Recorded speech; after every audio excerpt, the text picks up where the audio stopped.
वेरूळ जिल्हा परिषद गटामधून निवडणूक लढवत आहे आणि आमचे नेते कैलासवासी अजितदादा पवार साहेब यांच्या नेतृत्वाखाली यांच्या पक्षामार्फत मी निवडणूक लढवत आहे.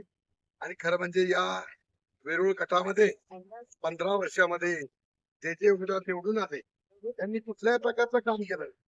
कारण फक्त निवडून यायचं, पैसा वाटायचा आणि 5 वर्ष या मतदारसंघामध्ये बघायचं नाही.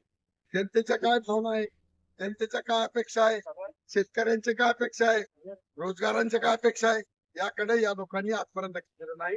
त्यामुळं 9 तारखेला निकाल आमचा लागणार आहे. मी जिल्हा परिषदेला निवडून आलेलो आहे आणि निवडून आल्यानंतर या ग्रामीण भागामध्ये शेतकऱ्यांचा जाण्या येण्याचा रस्ता, विजेचा रस्ता, पाण्याचा प्रश्न, ग्रामीण भागामध्ये महिलांना पाणी वेळेवर भेटत नाही, अशा प्रकारच्या सगळ्या सुविधा या माध्यमातून मी पूर्ण करणार आहे. त्याचबरोबर जे रोजगार आहे, सुशिक्षित बेरोजगार आहे, त्यांच्या सुटण्यासाठी काही ना काही नवीन उपक्रम राबवायचे आणि त्यांना हाताला द्यायचं काम. घरकुल को लेकर क्या कहेंगे सर? घरकुल यहाँ पे नहीं लोग ये बहुत खरं म्हणजे घरकुलाच्या बाबतीत जो सर्वसामान्य कुटुंब आहे त्यांना घरकुल मिळालं पाहिजे.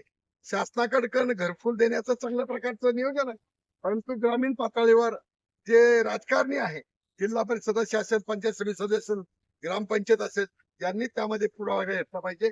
चांगल्या प्रकारचं नियोजन केलं पाहिजे आणि शासनाकडे अहवाल दाखल केला पाहिजे आणि शासनाकडे घरकुलाची मागणी केली पाहिजे. ती मी निश्चित पूर्ण करणार आणि ज्याला घरकुल नाही त्याला घरकुल देण्याचा प्रयत्न आहे. प्रचार किस तरीके से किया जा रहा है सर क्षेत्र के अंदर, विरोध क्षेत्र के अंदर? वेरूळ गटामध्ये प्रचार एकदम जोरात आहे.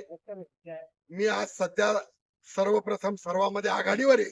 माझ्या समोर जे उमेदवार आहे त्यांच्याकडे कुणाचीही बघण्याची इच्छा नाही.